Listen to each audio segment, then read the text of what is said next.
then again, come, let's get naked. Yeah. She was, like, really wanting to get him naked in the water. Mm-hmm. Again, I feel like if it was a front, I feel like this would be one thing.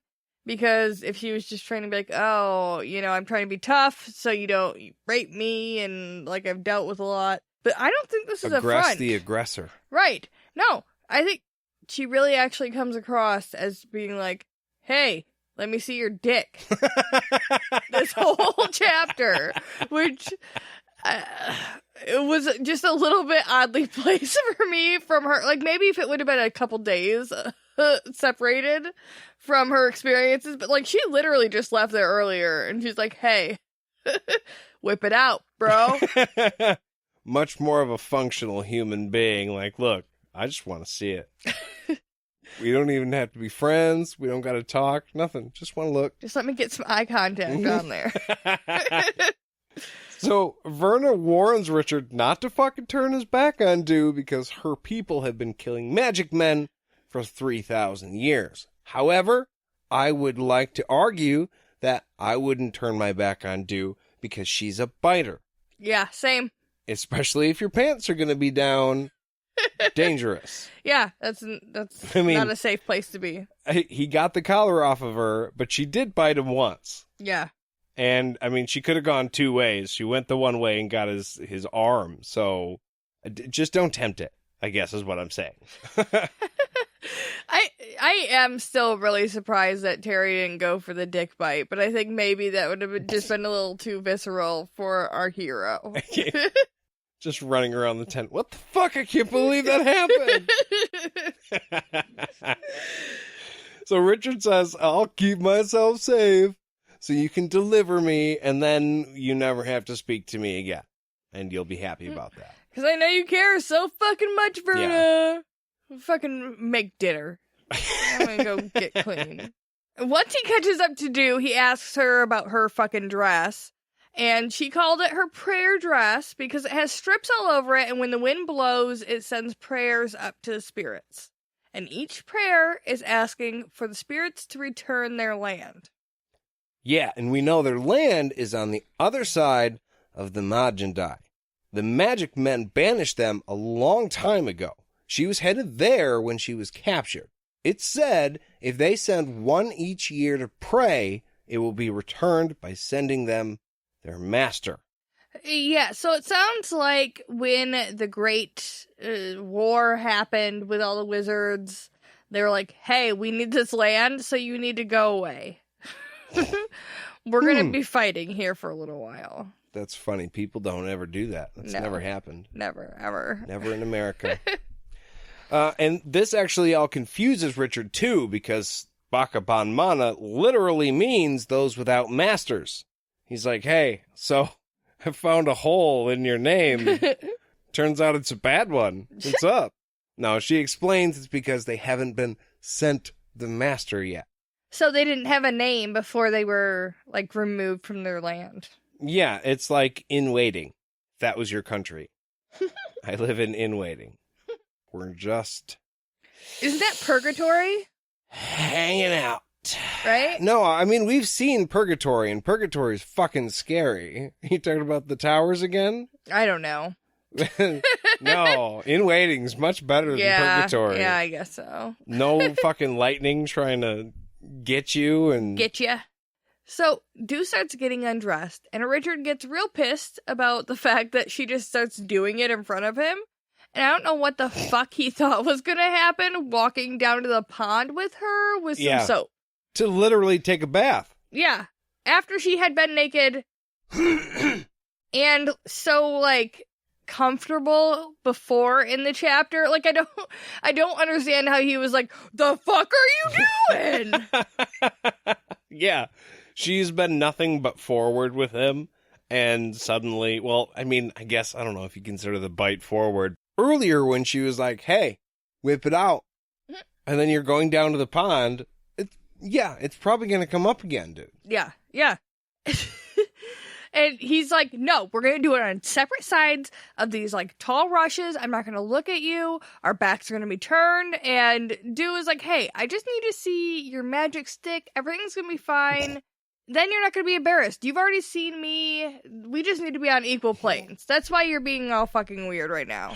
Are you a wizard, bro? Show me the wand! Do it, man! She starts trying to undress him, and he slaps her hands away, and he's like, this is not fucking proper. You need to go away. And Dew tells him that her third husband isn't even this shy. And Richard is like, you have 3 husbands? What the fuck? 3 husbands, amateur. I have 5 right now, and 3 kids. Yeah. Get on my level. She says it's like it's totally fucking normal. And she makes a comment about how they're going to draw lots to give her a child when she comes back. And then she's like, oh, wait. Actually, they can't. Oof. Sobering again. Yeah, super depressing. He asks if all the Bakaban Mana women have brother husbands, and she says no. Brother husband. Brother husband, cousin, uncle. Just her because she wears the prayer dress. It's like, okay. God damn it. We're going in circles. Oh, you're the cult leader. Okay. Then she tells him that he can't have the soap until he washes her back all good and proper like. Yeah, you better fucking get in there good or I'm not going to give it to you. Which, actually, you're getting it to wash my back, so you have it. So you could literally be like, fuck you, got the soap, bye. We're done here, peace. They finish up and get dressed on the way back to camp. Richard doesn't have a shirt on, like all the way pulled down when he sees Verna, which means she can finally see the scar on his chest where Daddy Darkin touched him. Oh my God. The second that came out. That was the worst. It's not funny. It's not funny the way we just laughed. Verna asks him about it, and he tells her that she said he was just having visions. She said it wasn't fucking real. And Verna's like, hey, don't fucking show anybody that. Maybe the prelate when we get back to the palace. If you show anybody else, they're probably going to kill you, because that's the mark of the nameless one, and not super great. And he's like, yeah, I know. I was fucking telling you that before. Yeah, I tried to get this across, and you didn't listen. So now the plan is I'm going to kick open the front door of your little palace. I'm going to tear my shirt open and be like, she brought me in here, blame her. I warned her. Yeah. I warned her. I tried to help all of you. She said I got this from a log. In the distant mist, they can hear wolves howl. Dew says that when wolves howl like that in the mist, especially when it's scary and dark, when you're fucking scared, it basically means someone's going to die violently in the night and in the mist. Oh, yay. Yeah, super. Let's go to sleep. Like, you hear the wolf and she's like, hey, so I heard this legend, and turns out there's bears in the woods, and we're probably going to die.